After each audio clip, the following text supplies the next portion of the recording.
का क्षेत्रफल कह रहा है कि पुराने क्षेत्रफल का के गुना हो जाता है। हम मान लें कि एक समबाहु त्रिभुज जिसकी भुजा एक समबाहु त्रिभुज जिसकी भुजा हमने मान लिया ए है, तो समबाहु त्रिभुज का क्षेत्रफल हो जाएगा समबाहु त्रिभुज का क्षेत्रफल बराबर करड़ी 3/4 भुजा का वर्ग। किंतु ये शर्त दिया हुआ है कि यह भुजा ए न हो करके दोगुनी बढ़ा दी जाए, ये हमारी हो गई 2 तो नया क्षेत्रफल जो हो जाएगा हम यहाँ से लिखेंगे कि नया क्षेत्रफल हो जाएगा करड़ी में 3/4 और 2a का वर्ग। तो कह रहा है ये कि जब भुजा को दोगुना कर दिया जाता है तो इस तरह से कह रहा है कि उस त्रिभुज का क्षेत्रफल पुराने क्षेत्रफल का के गुना। तो हम यहाँ से ज्ञात करेंगे कि शर्तानुसार करड़ी में 3/4 a² गुणे के गुना बराबर करड़ी 3/4 और यहाँ से हो जाएगा डायरेक्ट लिख सकते हैं 4 गुणे भुजा का वर्ग। करें के की वैल्यू ज्ञात करने के लिए करड़ी 3/4 से ये कट गया, a² से a² कट गया अर्थात के बराबर 4। यही ज्ञात करना। अगला जो क्वेश्चन है ये दिया हुआ है कि दो समरूप त्रिभुज समरूप त्रिभुज का अर्थ ये होता है कि यदि हम एक पंजे को ले लें, दूसरे पंजों को यदि सटाकर मिला देते हैं और केवल एक ही पंजा दिखाई दे, उसी प्रकार की आकृति त्रिभुज बना रही है। इस त्रिभुज का नाम पहले दिया ABC। कोई अन्य त्रिभुज है जिसका नाम है PQR। ऐसा त्रिभुज है जो PQR कह रहा है कि दोनों त्रिभुजों के परिमाप क्रमशः दिया हुआ है कि परिमाप क्रमशः 36 सेंटीमीटर और 24 सेंटीमीटर है। इसका परिमाप 36 सेंटीमीटर, इसका परिमाप 24 सेंटीमीटर दिया हुआ है, जिसमें कह रहा है कि किसी त्रिभुज में से किसी एक की भुजा 10 सेंटीमीटर है जो PQ। यदि PQ की भुजा 10 सेंटीमीटर है तो कह रहा है कि AB की भुजा ज्ञात करो। तो ये तो सिंपल सी फॉर्मूला प्रमेय आती है कि समरूप त्रिभुजों के परिमापों का अनुपात समरूप त्रिभुजों के परिमापों का अनुपात बराबर होता है इनकी भुजाओं के अनुपात के बराबर।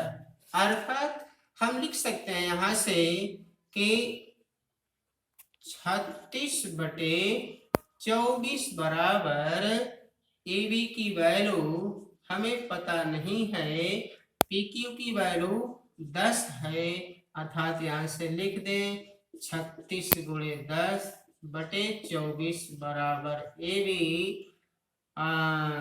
4 6 चौके 24 6 छके 36 2 से 2 बार 2 से 5 बार 2 से 3 बार अर्थात 15 सेंटीमीटर ये हमारा इसकी भुजा जाएगी जिसको ज्ञात करना।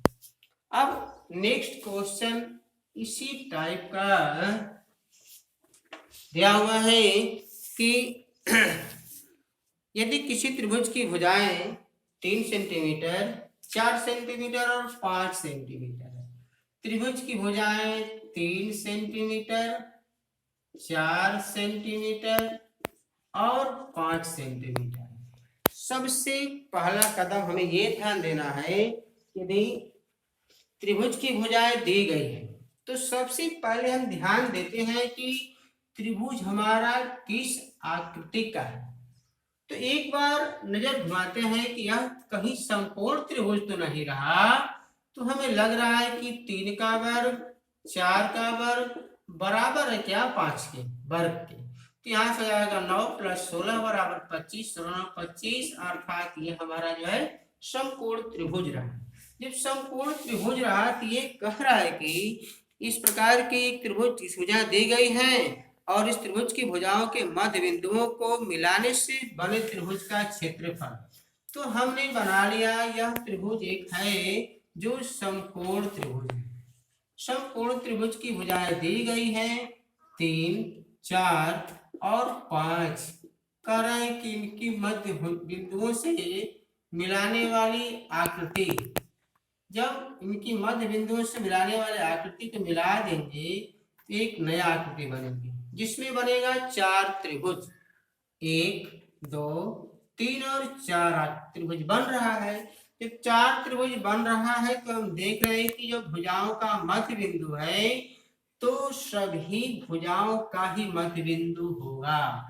अतः सबसे पहले निकालेंगे ए बी सी का क्षेत्रफल बराबर 1/2 लंब गुणे आधार अर्थात 6 सेंटीमीटर स्क्वायर हो जाएगा।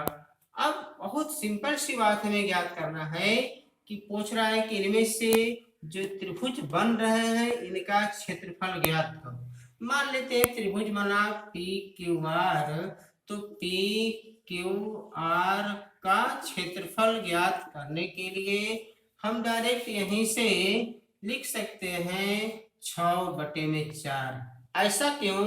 क्योंकि यह जो है 4 भागों में बंट रहा है, तो पूरे त्रिभुज के क्षेत्रफल को निकालकर हमने 4 भागों में बांट दिया, अर्थात ये रहा 3/2 सेंटीमीटर स्क्वायर। दिया हुआ है कि 2 वर्ग जिनके परिमाप 2 वर्ग दिए गए हैं, वर्ग अर्थात जिनकी भुजाएं बराबर हो।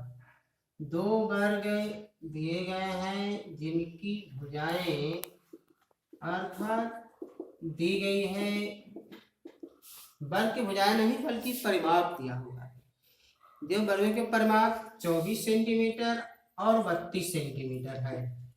24 सेंटीमीटर और 32 सेंटीमीटर है। क्या है? तो इनके परिमाप है। क्या इनके हैं? परिमाप।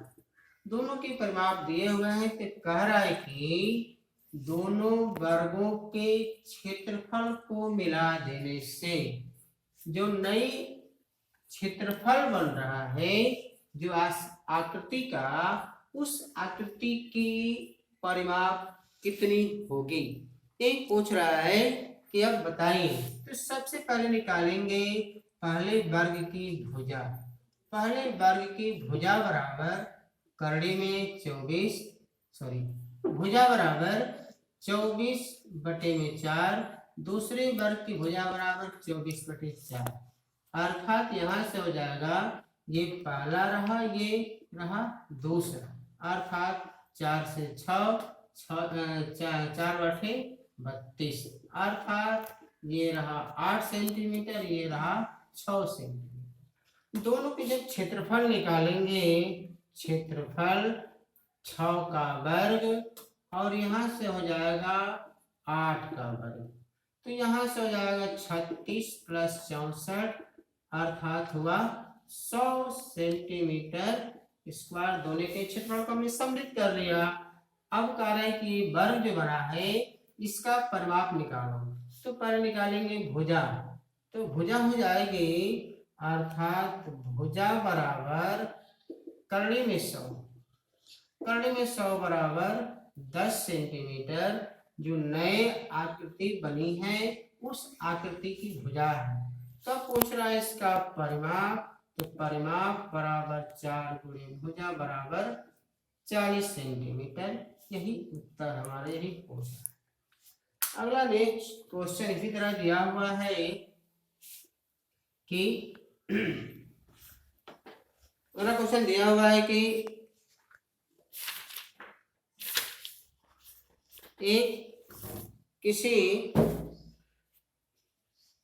यदि किसी छोटे वर्ग की भुजा 1/10 मीटर है तो 4 मीटर भुजा वाले वर्ग में ऐसे कितने छोटे वर्ग समा सकते हैं। कोई वर्ग है जिसकी भुजा 1/10 मीटर, 1/10 मीटर, तो कह रहा है कि कोई वर्ग जिसकी भुजा 1/10 मीटर है और 4 मीटर भुजा वाले दूसरा वर्ग जिसकी भुजा ये कह रहा है कि 4 मीटर। जब भुजा 4 मीटर है तो कह रहा है कि इतने छोटे छोटे वर्ग इसमें कितना हो सकते हैं।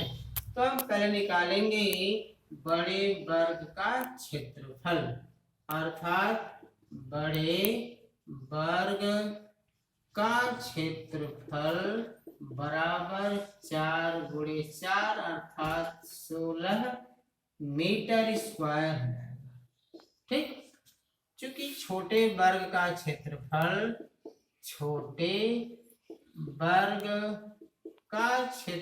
हो जाएगा 1/10 गुणे 1/10 अर्थात 1/100 मीटर स्क्वायर।